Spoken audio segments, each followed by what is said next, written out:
வார்கொண்ட வனமுலையாள் சருக்கம் களரிற்றறிவார் நாயனார் புராணம். சுந்தரமூர்த்தி சுவாமிகள் மற்றும் சேரமான் பெருமாள் நாயனார் வேதாரண்யம் திருத்தலத்திற்கு எழுந்தருளுகின்றார்கள். 86வது திருப்பாடல். முன்னீர் வலம்கொள் மறைக்காட்டு முதல்வர் கோயில் சென்று இறைஞ்சி சென்னீர் வாய்மை திருநாவுக்கரசும் புகழிச் சிவக்கன்றும் அந்நேர் திறக்க அடைக்க எனப் பாடும் திருவாயிலை அணைந்து நன்னீர் பொழியும் விழியினராய் நாயன்மாரை நினைந்து இறைஞ்சி என்பது திருப்பாடல். முன்னீர் என்பது கடல். அது ஆக்கல், காத்தல், அழித்தல் என்று 3 தொழில்தன்மைகளை உடையதனால் அதற்கு முன்னீர் என்று பெயர். ஆற்று நீர், ஊற்று நீர், வேற்று நீர் என்று 3 நீர்களை உடையது என்றும் கூறுவார்கள். முன்னீர் அதற்கு முற்பட்ட நீர் என்றும் பொருள் கொள்வார்கள். அத்தகைய முன்னீராகிய கடல் சூழ்ந்து வலம் கொள்ளும் திருத்தலம் திருமறைக்காடு. அத்திருமறைக்காட்டில் எழுந்தருளியுள்ள இறைவரது திருக்கோயிலைச் சென்று வணங்குகின்றார்கள் சுந்தரமூர்த்தி சுவாமிகளும் சேரமான் பெருமாள் நாயனாரும். செம்மையாகிய தன்மையினை உடைய வாய்மை பொருந்திய திருநாவுக்கரசரும் சீர்காழியில் அவதரித்த சிவக்கன்றாகிய திரு ஞானசம்பந்த பெருமானும் இறைவரது நேர்முகமாக இருக்கின்ற திருக்கதவங்கள் திறக்கவும் அடைக்கவும் என்று பாடப்பெற்ற அத்திருவாயிலை சென்று அணைகின்றார்கள். திருநாவுக்கரசர் பெருமான் சென்னீர்வாய்மை திருநாவுக்கரசு என்று இந்த திருப்பாடலில் போற்றப்படுகின்றார். செந்நீர் என்பது செம்மை பண்பு, அது சிவமாம் தன்மை, அதுவே செம்மை என்று சொல்லப்படும். வாய்மை என்பது சத் என்ற தன்மை. அப்படியென்றால் சிவபெருமானையே எண்ணுவதும் சொல்லுதலும் ஆகிய பண்புகள். இவற்றிலிருந்து திறம்பாதவர் வாகீசப் பெருமானாகிய திருநாவுக்கரசு பெருமான். இனி திரு ஞானசம்பந்த பெருமானை புகழிச் சிவக்கன்று என்று போற்றுகின்றார் தெய்வ சேக்கிழார் பெருமான். சிவக்கன்று என்பது திரு ஞானசம்பந்த பெருமானை குறிக்கும். சிவபெருமானின் திருமா மகனார் ஆனவர் பிள்ளையார். ஞானப்பால் உண்ட முறைமையினால் அவரை கன்று என்று போற்றுகின்றார் தெய்வ சேக்கிழார் பெருமான். இறைவனாரது திரு முன்புக்கு நேர்முகமாக அபிமுகம் என்று சம்ஸ்கிருதத்திலே சொல்வார்கள். அப்படி இருக்கின்ற கதவு அது திறக்கவும் அடைக்கவும் பாடியவர்கள் இவ்விரு பெருமக்களும். அத்திருவாயிலை அடைந்து அருட்கண்ணீர் வழியும் திருவிழிகளை உடையவர்களாகி சுந்தரமூர்த்தி சுவாமிகளும் சேரமான் பெருமாள் நாயனருமான அந்நாயன்மார்கள் இருவரும் திருநாவுக்கரசு பெருமானும் திரு ஞானசம்பந்த பெருமானுமான இந்நாயன்மார்கள் இருவரையும் தியானித்து வணங்குகின்றார்கள். அவர்களை தனித்தனியே வணங்கி திருத்தொண்ட தொகையில் துதித்தருளிய நினைவை சுந்தரமூர்த்தி சுவாமிகள் போற்றுகின்றார். இங்கு திருவருள் வெளிப்பாட்டுக்கு இலக்காக நின்ற பேர் அருள் தன்மையை நினைக்கின்றார். இறைவரது தொடர்புடைய அருளின் எளிமையினையும் எண்ணுகின்றார். அந்த நினைவுடன் திருவாயிலினை இறைஞ்சுகின்றார். 87வது திருப்பாடல். நிறைந்த மறைகள் அர்ச்சித்த நீடு மறைக்காட்டு அருமணியை இறைஞ்சி வீழ்ந்து பணிந்து எழுந்து போற்றி யாழை பழித்து என்னும் அறைந்த பதிகத் தமிழ் மாலை நம்பி சாத்த அருள் சேரர் சிறந்த அந்தாதியில் சிறப்பித்தனவே ஓதி திளைத்து எழுந்தார் என்பது திருப்பாடல். நிறைவுடைய வேதங்கள் அர்ச்சனை செய்த திருமறைக்காட்டில் எழுந்தருளிய அருமணி போன்றவர் இறைவர். வேண்டியவற்றை வேண்டியாங்கு நல்கும் சிந்தாமணி போன்றவர் இறைவர். அப்பெருமானை பணிந்து நிலம் பொருந்த வீழ்ந்து வணங்கி எழுந்து துதிக்கின்றார் சுந்தரமூர்த்தி சுவாமிகள். யாழை பழித்து என்று தொடங்கும் திருப்பதிகத்தினை பாடி அருளி துதிக்கின்றார். யாழை பழித்த மொழியம்மை என்பது திருமறைக்காட்டு அம்பிகையின் திருநாமம். பண்ணின் நேர் மொழியாள் உமை என்பது திருநாவுக்கரசு பெருமானின் திருவாக்கு. இது அம்மையாரின் மொழியின் இனிமையை குறிக்கின்றது, போற்றுகின்றது. அப்படி சுந்தரமூர்த்தி சுவாமிகள் அருளிய திருப்பதிகம் 7வது திருமுறை 71வது திருப்பதிகம் திருமறைக்காடு திருத்தலத்திற்கு உரிய திருப்பதிகம் காந்தார பண்ணில் அமைந்தது. இப்பதிகத்தின் முதல் மற்றும் நிறைவு திருப்பாடல்கள் பின் வருமாறு. திருச்சிற்றம்பலம். யாழை பழித்தன்ன மொழி மங்கை ஒரு பங்கன் பேழை சடைமுடிமேற் பிறை வைத்தான் இடம் பேணில் தாழை பொழிலூடே சென்று பூழை தல்லை நுழைந்து வாழைக்கனி கூழைக் குரங்கு உண்ணும் மறைக்காடே. பாரூர் பல புடைசூழ்வள வயனாவலர் வேந்தன் வாரூர் வன முலையாள் உமை பங்கன் மறைக்காட்டை ஆரூரன தமிழ் மாலைகள் பாடும் அடித்தொண்டர் நீரூர் தரு நிலனோடுயர் புகழாகுவர் தாமே. திருச்சிற்றம்பலம். இவ்வாறு சுந்தரமூர்த்தி சுவாமிகள் திருப்பதிகம் அருளி துதிக்க, சேரமான் பெருமாள் நாயனார் தாம் ஏற்கனவே அருளிய சிறப்புடைய பொன்வண்ணத்து அந்தாதியில் இறைவரை சிறப்பித்து பாடியவற்றையே ஓதி திளைத்து எழுகின்றார். சேரமான் பெருமாள் நாயனார் ஏற்கனவே அருளிய பொன்வண்ணத்து அந்தாதியில் திருமறைக்காட்டு இறைவரது புகழ்களை போற்றிய பாடல்கள், அவற்றையே இங்கே ஓதி திளைத்து வணங்கி மகிழ்கின்றார்.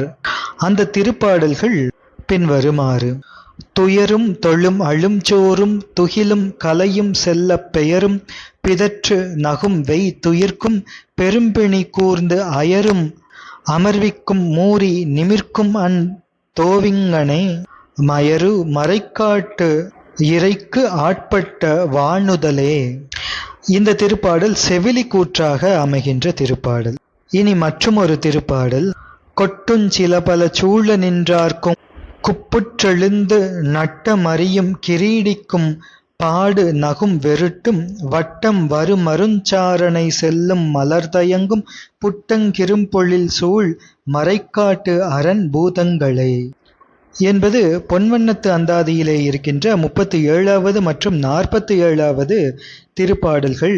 திருமறைக்காட்டு திருத்தலத்திற்கு உரிய திருப்பாடல்கள். அதனையே சேரமான் பெருமாள் நாயனார் துதித்து வணங்குகின்றார்.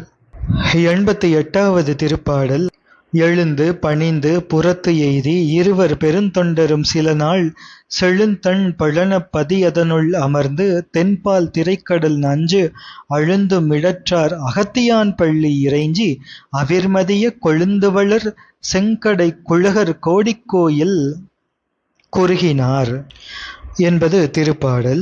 முன்பு கூறியபடி திருமறைக்காட்டிலே இறைவனாரது திருமுன்பு நின்றும் திளைத்தும் தொழுது வணங்கி வெளியே வந்து இவ்விரு பெருமக்களும் சில நாட்கள் செழிய குளிர்ந்த வயல்கள் சூழ்ந்த அத்திருப்பதியிலே விரும்பி எழுந்தருளி இருக்கின்றார்கள்.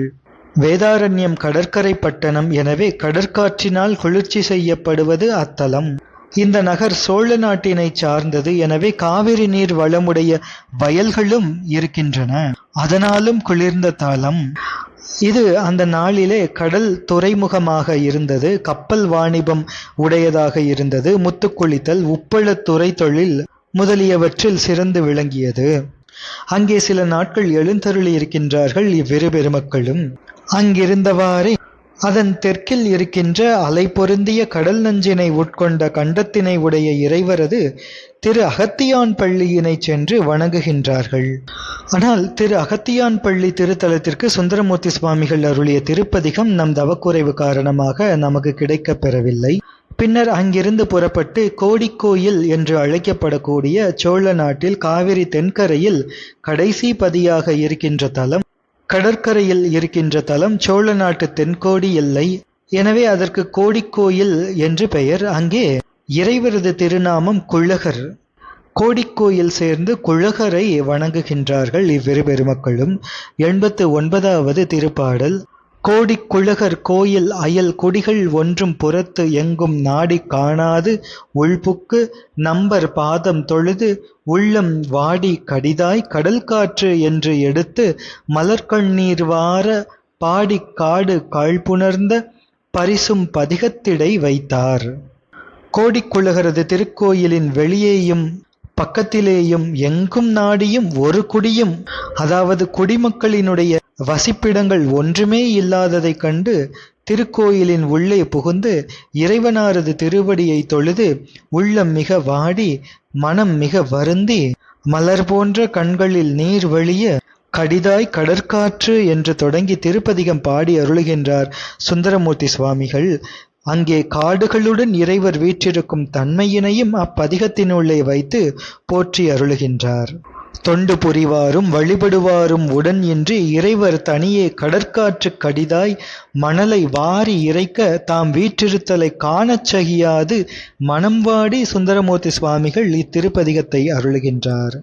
எப்படி திரு கண்ணப்பதேவநாயனார் குடிமித்தேவரை கண்டவுடன் கைமலை கரடி வேங்கை அரிதிரி காணம் தன்னில் இம்மலை தனியே நீர் இங்கிருப்பதே என்று நைந்தார் என்று திரு கண்ணப்பதேவநாயனாரது நிலைமையை அங்கே நாம் அவரது திருப்புராணத்திலே பார்த்தோமே, அதுபோன்று இங்கே சுந்தரமூர்த்தி சுவாமிகள் உருகி பாடுகின்றார். இறைவர் தனியாக இருத்தலை காணச் சகியாமல் எழுந்த மிக்க மன வருத்தத்தால் கண்ணீர் பெருகியது. கொடியேன் கண்கள் கண்டன என்ற கருத்து பதிக கருத்தாக அமைகின்றது. காடு காழ்ப்புணர்ந்த தன்மையினை இந்த பதிகத்திலே வைத்து அருளியிருக்கின்றார் சுந்தரமூர்த்தி சுவாமிகள். காடு காள் என்றால் துர்கை என்று பொருள். காடு கிழால் அதாவது காட்டிற்கு உரிமைப்பட்டவள் என்பது பொருள். அது துர்கையை குறிக்கும். வனதுர்கை என்று சொல்வார்கள். வனதுர்கை என்பது நவதுர்கையின் பேதங்களுள் ஒன்று. வெற்றி வெல்போர் கொற்றவை சிறுவ இளையணி சிறப்பிற் பழையோன் குழவி என்றெல்லாம் திருமுருகாற்றுப்படையிலே பார்க்கின்றோம். அவளும் இறைவனுடைய சக்திதான். கடும் பகல் பொழுதினை பற்றி பாலை திணைக்கு உரிய பண்பிலே கூறியபடி அமைகின்றது. நீலி கோட்டங்களும் நிறந்து பாலையும் சொல்லலாவன என்று நாம் ஏற்கனவே பார்த்திருக்கின்றோமே. அதன்படி துர்கைக்கு நீலி என்றும் ஒரு பெயர் உண்டு. நீலி கோட்டம் என்பது பாலைக்கு உரியதாக கூறுவார்கள்.